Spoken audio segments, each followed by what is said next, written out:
The world is filled with choices. Most of the time, they are seemingly simple choices that we make with an intuition that we are doing the right thing. This intuition comes from our society's shared belief system. It is a network of common sense developed through our shared experiences. But what if I told you we were wrong?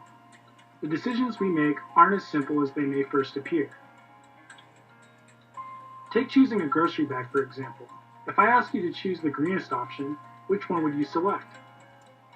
How about if I asked you the same question about choosing a vehicle?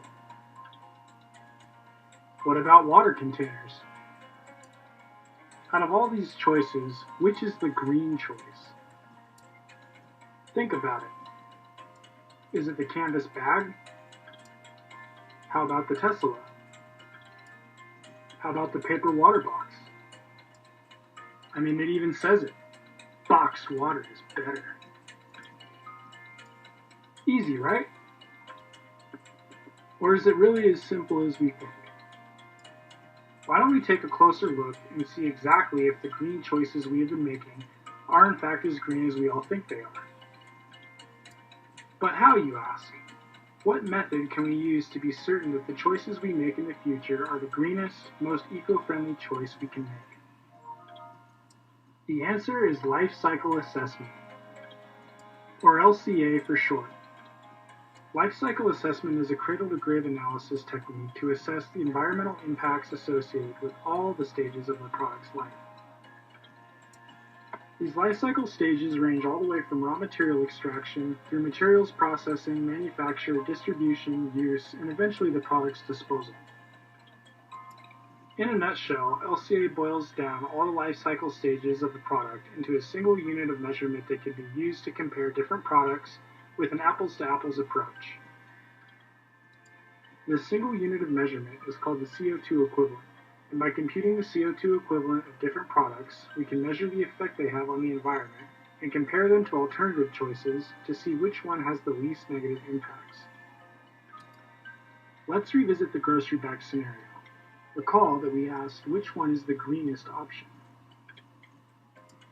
Our common sense might suggest that the canvas bag is the best choice. But a study by Bosted Consulting Limited, one of the foremost experts of life cycle inventory work, used LCA techniques to compare grocery bag alternatives, which revealed some rather surprising results.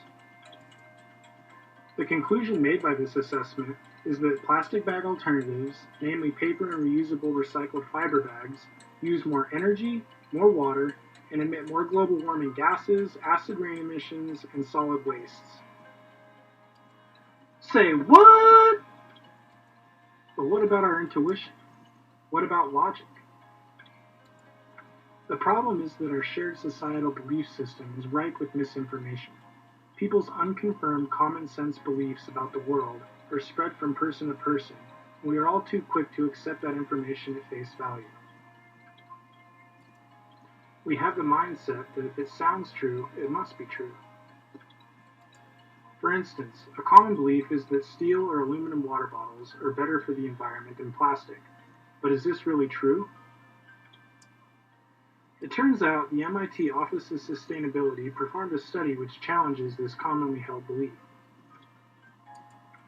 In a best-case situation, an aluminum water bottle would have to be reused 50 times for it to break even with the plastic water bottle. This is neglecting situations in which people either lose or dispose of their metal water bottle before that 50-use threshold is reached. So what's the big deal? The point I'm trying to make is that even simple choices we make with good intent can have the undesired opposite effect of what we believe we are achieving by making the choice in the first place. My challenge to you is instead of just accepting common sense information, start asking for proof. Become an informed citizen of society and help stop the spread of misinformation, and start actually doing the right thing, instead of just thinking you are.